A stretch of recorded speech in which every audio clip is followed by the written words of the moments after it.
वक्फ amendment bill 2024 पर joint parliamentary committee को जो अपने सजेशंस और ऑब्जेक्शंस भेजने की जो बात चल रही है, उसमें बहुत सारे अफराद तजब्जुब का शिकार हो रहे हैं कि ज्वाइंट पार्लियामेंट्री कमेटी ने इस सिलसिले में जो नोटिस इशू की थी, उसके बहुत मबहम माना निकलते हैं कि आपको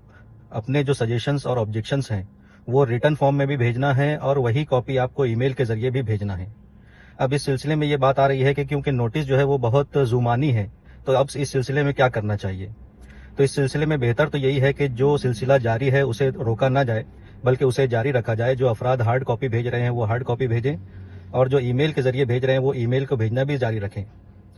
क्योंकि जब नोटिस जुमानी है तो ज़रूरी नहीं कि सिर्फ एक ही फरीक का जो माना निकलता है उसी को माना जाएगा और दूसरे फरीक का जो माना निकलता है वो माना ना जाएगा। अब जब इस पे कोई डिस्प्यूट होगा कि पार्लियामेंट्री कमेटी उसको इनकार करेगी कि नहीं हमारा ये मतलब नहीं था बल्कि ये मतलब था, उस वक्त जो भी बात होगी तो वो उनके सामने रखी जाएगी।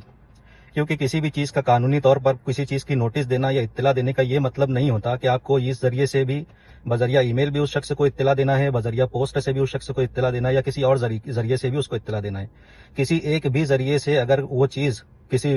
मतलूबा शख्स को पहुंच जाती है तो इसका मतलब कि आपने उसको सफिशिएंट तौर पर इत्तला दे दी और उस तक वो बात पहुंचा दी। अब एक पहलू उसका उस नोटिस का ये भी निकलता है कि जब अगर ज्वाइंट पार्लियामेंट्री कमेटी को इसी सूरत में ऑब्जेक्शन और सजेशंस मतलूब थे